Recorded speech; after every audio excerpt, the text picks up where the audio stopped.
that's a long story. I can tell you right now, I've got my permanent residency when I was 22, I'm quite sure, but it took me about 12 years. As I graduated high school, because I turned 18 when I was in year 12, there was a special visa that allowed independent adults to apply for permanent residency. It's no longer valid now. As far as I know, I think I was one of the last people in that year to apply for it. And so to do that, for me to be eligible, I had to move out, and I did. At when I was in high school, which is pretty cool, especially in a Korean community or Korean culture to move out of parents or family's house to live. That visa was applied.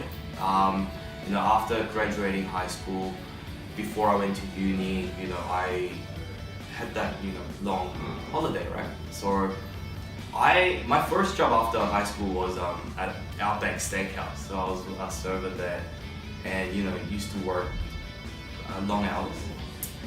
Obviously I didn't have my phone with me because I was working, and I know that I had 3 missed calls from my unknown number.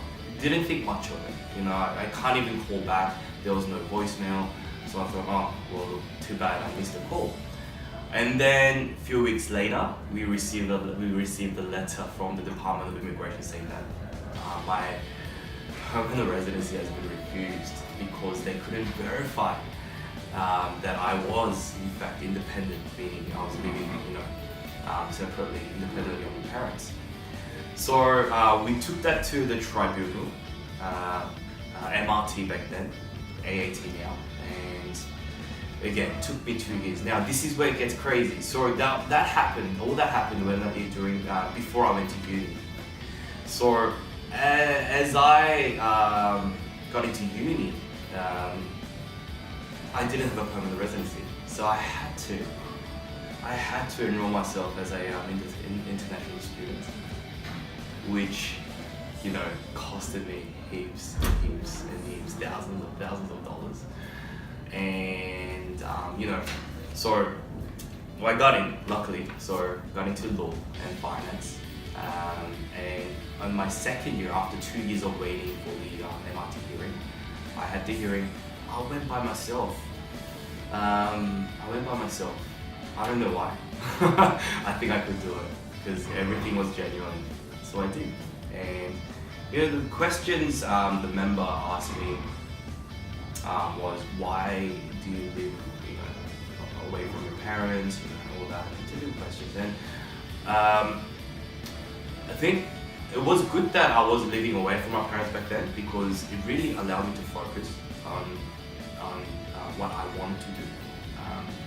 Getting into law, getting into study, and that allowed me to pretty much go through high school. And I just told him the true story.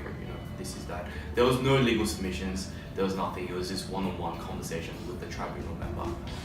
And I think a few weeks later, I received a letter. I opened the letter, and to be honest with you, that moment, I didn't know what it meant. It says, your file has been remitted. Now, even though I was a law student back then, I didn't know what remitted meant. And I couldn't, when I looked at it, it means that I passed. Everything was, I was successful at the tribunal, so my file was remitted back, meaning it was now sent back to the Department of Immigration, which now I completely know fully.